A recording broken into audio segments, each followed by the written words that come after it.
अस्सलाम वालेकुम। आज का हमारा जो टॉपिक है वो है एल्गोरिथम ऑफ बाउंडेड वेरिएबल या फिर बाउंडेड वेरिएबल सिंपलेक्स मेथड। इसको कैसे सॉल्व करते हैं, इसका पहला सवाल शुरू करते हैं, जिसमें है maximize z is equal to 3x1 + 5x2 + x3 subject to ये दो कंसंट्रेंट्स दी हैं और ये उसने बाउंड कर दिया वेरिएबल्स को। पहले वेरिएबल को उसने बाउंड किया x1 को 0 लेस देन है x1 से और x1 लेस देन है 4 से। इसी तरह 0 लेस देन है x2 से और x2 लेस देन है 5 से, और 0 लेस देन है x3 से और x3 लेस देन है 5 से। कहता है अगर सवाल मिनिमम में हो तो इसे मैक्सिमम में कर लेना है। ये पहला रूल है, ये पॉइंट से कुछ ही आपने याद रखना है। अगर मिनिमम में सवाल होगा तो उसे मैक्सिमम चेंज कर लेंगे। अगर राइट हैंड साइड किसी की नेगेटिव हो तो उसे माइनस से मल्टीप्लाई करवा देना। आपने उस पूरी इक्वेशन को माइनस से मल्टीप्लाई करवाना है तो वो पॉजिटिव हो जाएगी उसकी राइट हैंड साइड। नेक्स्ट है, अगर इसके बाद स्टैंडर्ड फॉर्म में लिख लेना। तो ये हमारा सवाल पहले मैक्सिमाइज में है और राइट हैंड साइड कोई इसमें से नेगेटिव भी नहीं है, तो इसको स्टैंडर्ड फॉर्म में लिखते हैं। स्टैंडर्ड फॉर्म में हमने लिखा z -3x1 + -5x2 -3x3 -0x4 -0x5। ये हमने स्लैक वेरिएबल ऐड कर लिए। कंसंट्रेंट्स को लिखा, उस पर स्लैक वेरिएबल ऐड किए। अच्छा, ये अब हमने इसमें स्लैक वेरिएबल्स ऐड कर लिए थे, तो अब हम इसको टेबल में पुट करने लगे हैं। ये हमने इसे टेबल में पुट कर लिया, टेबल बनाया। बेसिक हमारे पास x4 x5 थे जो हमने ऐड किए थे, और बाकी सारी वैल्यूज़ में हमने पुट कर दी हैं। ये z की वैल्यूज़ थी -3 -5 3 0 0, तो ये इधर आ गई। ये फर्स्ट कंसंट्रेंट की वैल्यूज़ और ये सेकंड कंसंट्रेंट की वैल्यू। अब इसके मुताबिक r की वैल्यू निकालनी है। x2 जो है वो एंटरिंग वेरिएबल है, क्योंकि मोस्ट नेगेटिव में सवाल मैक्सिमाइज का है, तो मोस्ट नेगेटिव क्या है यहाँ पे -5 है, तो x2 इसके अंदर क्या होगा, एंटरिंग वेरिएबल होगा। तो x2 एंटरिंग वेरिएबल है ना, ये देखें 2, तो r इक्वल टू क्या ले लेंगे हम, 2। अब जो एंटरिंग वेरिएबल है वो छोड़ दें, उसके नीचे वाली सब को मार्क कर लें। इसको हमने क्या कर लिया, सर्कल करके क्या कर लिया, इनको मार्क कर लिया। अब हमने θ1 θ2 और u फाइंड करना है। ये तीन चीज़ें हमने फाइंड करनी है। अगर एंटरिंग वेरिएबल के नीचे सारी रकमें पॉजिटिव हो गई हैं, देखें 2 भी पॉजिटिव है 4 भी पॉजिटिव है, अगर ये सारी रकमें पॉजिटिव होंगी तो θ2 किसके इक्वल लेंगे हम, इन्फिनिटी के इक्वल लेंगे। तो हमने ले लिया θ2 इक्वल टू इन्फिनिटी।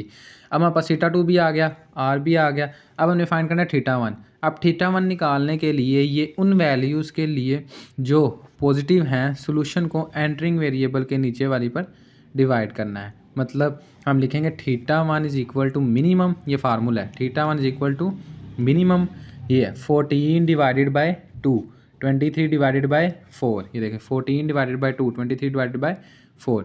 अब जो मिनिमम है वो ले लेनी है। इन दोनों से मिनिमम कौन सी है, जाहिर बात है 23 और 4 है, तो θ1 किसके इक्वल आ गया, 23/4 के। अब हमारे पास θ1 भी आ गया, θ2 भी आ गया, r भी आ गया। अब एक वैल्यू रह गई है निकालने वाली, वो है u। कहता है हमने u फाइंड करना होता है। यहाँ r इक्वल टू 2 है तो u2 फाइंड करेंगे, इसलिए u2 होगा x2 की अपर बाउंड। अब x2 की अपर बाउंड क्या चीज़ है, ये देखें इधर, ये हमें उसने बाउंड किया हुआ था 0 less than equal to x1 less than equal to 4। ये लोअर बाउंड, ये अपर बाउंड। ये x2 है, इसकी अपर बाउंड क्या है 5 और लोअर बाउंड 0। ये x3 है, इसकी अपर बाउंड 5 लोअर बाउंड 0। तो हमें x2 की चाहिए, क्योंकि हमारे पास सेंटीमीटर x2 था, तो इस लिहाज से हम r इक्वल टू 2 था लिया, उस लिहाज से हम u लेंगे तो u2 हम निकालेंगे, तो u2 हमारे पास क्या आएगा, x2 की अपर बाउंड। तो x2 की अपर बाउंड क्या है 5, तो यहाँ पे क्या आ गई 5, u2 इज इक्वल टू 5। अब सारी चीज़ें आ गई। अब हमने थीटा मालूम करना है, तो थीटा मालूम करने का फार्मूला होता है theta is equal to minimum θ1 θ2 u5। तो मिनिमम ऑफ ये θ1 की वैल्यू, ये θ2 की, ये u की, तो इन सब में मिनिमम क्या है 5, तो थीटा किसके बराबर आ गया 5 के। अब देखना है कि थीटा की वैल्यू इनमें से किसके बराबर आई है। अब हमने देखना है कि थीटा किसके इक्वल आया। अब यहाँ पे 3 केस बनेंगे, तो हम बारी बारी केसेस डिस्कस करेंगे। ये देखिए अब थीटा बराबर है 5 के, 5 किसके बराबर था u5 के, तो इसका मतलब थीटा किसके बराबर आया u2 के, सॉरी थीटा किसके बराबर आया u2 के। तो थीटा हम लिख देंगे now theta is equal to u2। अगर u के बराबर हो, अगर थीटा किसके बराबर आ जाए u के बराबर आ जाए, तो केस 3 लगेगा। 3 केसेस हैं, हम बारी बारी इस क्वेश्चन में सारे डिस्कस होने हैं, तो सबसे पहले हम 3 केसेस डिस्कस कर रहे हैं। अगर थीटा u के बराबर आ जाए तो कौन सा केस लगेगा, केस 3 लगेगा, जिसमें अगर थीटा 2 बराबर हो तो केस 2 लगेगा, अगर थीटा 1 के बराबर हो तो केस 1 लगेगा। अगर भाई थीटा बराबर आ जाए यू के तो केस 3, और अगर थीटा बराबर आ जाए थीटा 2 के तो केस 2, और अगर थीटा बराबर आ जाए थीटा 1 के तो केस 1 लगेगा। अब केस 3 है क्या? केस 3 आपने ऐसे अप्लाई करना है, आपने पुट करना है x r is equal to u r minus x r dash. R क्या था 2, तो x2 is equal to u two minus x two dash. u2 की वैल्यू क्या है 5, तो x2 बराबर 5 माइनस u2 डैश।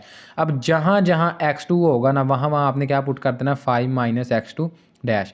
अब इन वैल्यूज़ को स्टैंडर्ड फॉर्म में पुट कर दे। जहाँ जहाँ पे ये देखें z में x2 होगा, यहाँ x2 है तो यहाँ पे आ जाएगा 5 माइनस x2 डैश। कंसनट्रेट में आ जाए, यहाँ 4x2 है तो ये आ जाएगा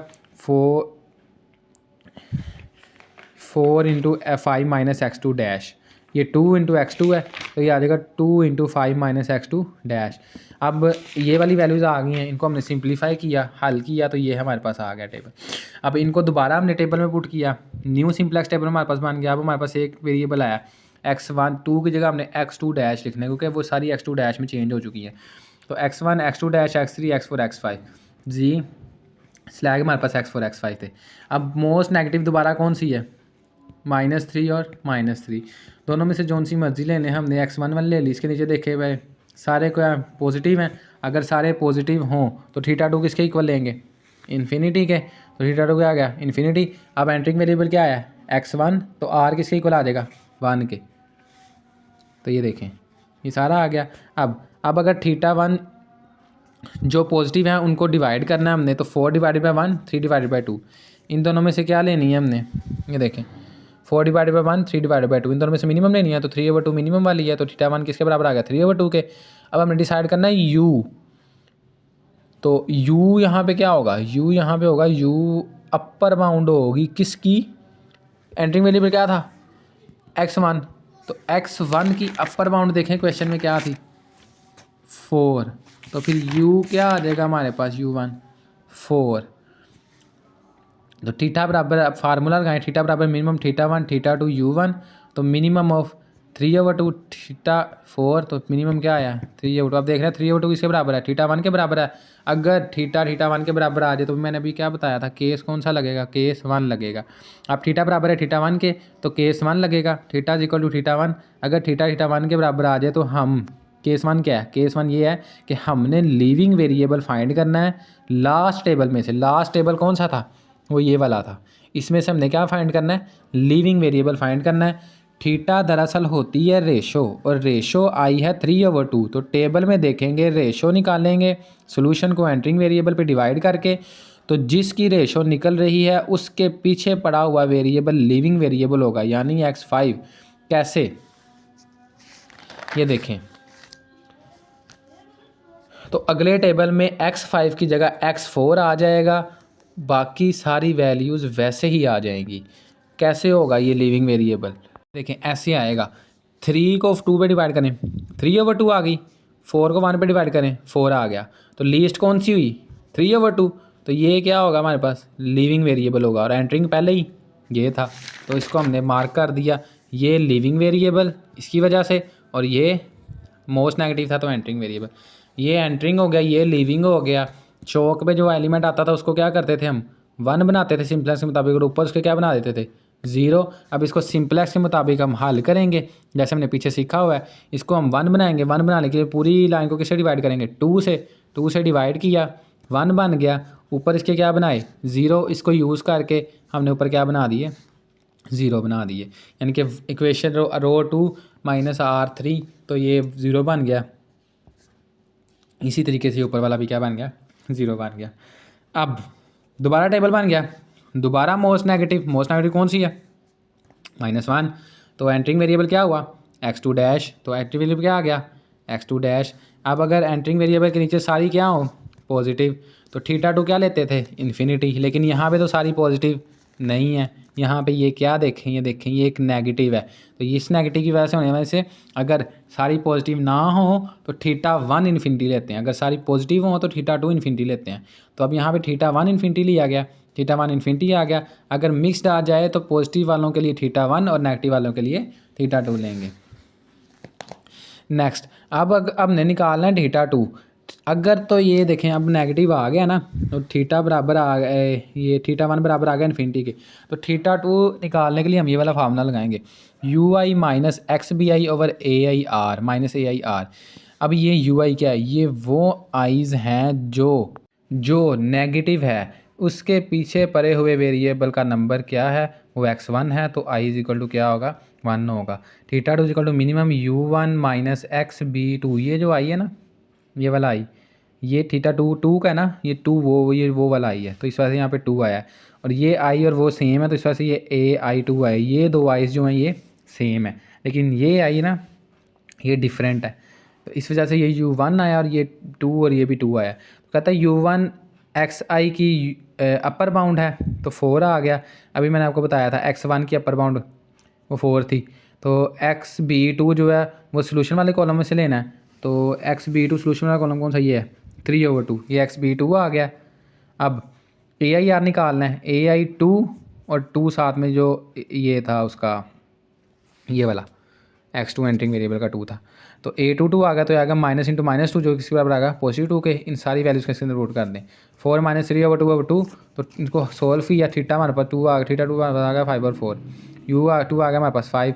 तो अब फार्मूला दोबारा से वही, theta equal to minimum theta 1 theta 2 डू 5, मिनिमम कौन सा है इसमें से 5/4। अब देखना 5/4 किसके बराबर आया, थीटा 2 के, तो अगर 5/4 थीटा 2 के बराबर आए तो कौन सा केस लगता है, केस 2 लगता है। केस 3 भी यूज़ कर लिया हमने, केस 1 भी कर लिया, अब हम केस 2 देखने लगे, केस 2 क्या आता है। केस 2 में दोनों काम करने होते हैं आपने, एक आपने सब्स्टिट्यूशन भी करनी होती है, एक लिविंग वेरिएबल भी ऐड करना होता है। तो पहले लिविंग वेरिएबल करना है, तो लिविंग वेरिएबल के लिए हम जो पीछे करते थे वही करेंगे, नेगेटिव वैल्यू होगी वो लेंगे। तो यहाँ पे एंटरिंग वेरिएबल था वो x2 था, और लिविंग वेरिएबल x1 है, वो देख लेते हैं कैसे है।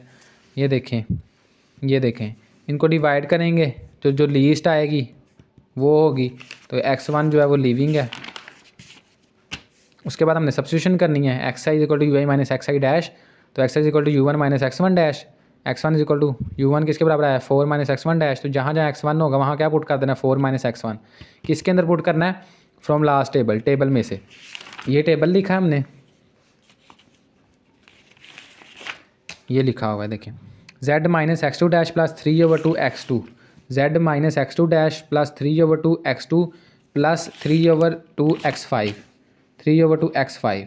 लास्ट टेबल आपने लेना, लास्ट टेबल की वैल्यूज़ लिखी, उसके अंदर जहाँ जहाँ पे x1 होगा वहाँ वहाँ आपने क्या पुट कर देना है 4 माइनस x1 डैश, तो यहाँ वहाँ हमने पुट कर दिया 4 माइनस x1 डैश, उसको पुट करके put x1 equal to 4 minus x1 dash, उसको पुट करके सिंप्लीफाई किया, टेबल में पुट किया, चौक में कौन सा एलिमेंट आ रहा है -2, तो -2 को 1 बनाना है, उसके ऊपर भी 0, उसके ऊपर 0 बना देने सारे। सिंप्लेक्स के मुताबिक इसे सोल्व करना है, ये देखें इसे 1 बना दिया, उसके ऊपर सारे तमाम क्या बना दिए 0 बना दिए। अब दोबारा से मोस्ट नेगेटिव, अब कोई मोस्ट नेगेटिव नहीं आ रहा, तो ये हमारा ऑप्टीमल टेबल है। अब हमें ऑप्टीमल सोल्यूशन निकालना, अब इस टेबल में हमें सोल्यूशन देना है। x4 की वैल्यू क्या आई है 5/2, और x2 डैश की क्या आई है 5/4, देखें x4 की 5/2, x2 डैश की 5/4। अब हमें पता है कि x1 डैश बराबर है x3 के, और x3 बराबर है x5 के, और x5 भी किसके बराबर है 0 के, यानी कि जिनकी वैल्यूज़ हमें नहीं ना मिली वो सारी किसके इक्वल होंगी 0 के। तो x1 किसके बराबर आ गया 4 माइनस x1 डैश, यहाँ से x1 की वैल्यू हम क्या निकाल लेंगे 4, क्योंकि x1 डैश किसके बराबर है 0 के। अब यहाँ x2 भी कैसे निकालेंगे, x2 में पता है 5 माइनस x2 डैश जो पीछे सब्स्टिट्यूशन की थी, तो x2 डैश किसके बराबर है 5/4, वो 5/4 पुट किया, तो यहाँ से हमारे पास x2 की वैल्यू आ गई 15/4। इसी तरह x3 की, उसकी हमने कोई सब्स्टिट्यूशन नहीं की, तो x3 किसके इक्वल आ गया 0 के। अब इस सोल्यूशन को चेक करने के लिए इसकी वेरिफिकेशन है, ये हमने यहाँ से शुरू किया था क्वेश्चन, यहाँ से ये इसको हमने उठा लेना है और इसको हमने यहाँ पे पुट कर लेना, ये रख लिया हमने जी। यहाँ x1 की वैल्यू पुट की, x2 की, x3 की, उसको सिंप्लीफाई किया, z की वैल्यू टेबल में क्या आई थी 123/4, तो 123/4 इक्वल है 123/4 के, तो आपका क्वेश्चन बिल्कुल ठीक है। नेक्स्ट क्वेश्चन भी बिल्कुल एज इट इज़ सेम ही है, मैं आपको की दिखा देता हूँ पिक्चर, और इसका पीडीएफ भी मैंने आपको बताया, डिस्क्रिप्शन में मैंने लिंक दे दूँगा व्हाट्सएप का। उस ग्रुप में आपको जो है वो तमाम पीडीएफ मिल जाएंगे तमाम बुक्स के, ओआर के साथ साथ आपको न्यूमेरिकल और जो बाकी बुक्स हैं उनके भी नोट्स मिल जाएंगे।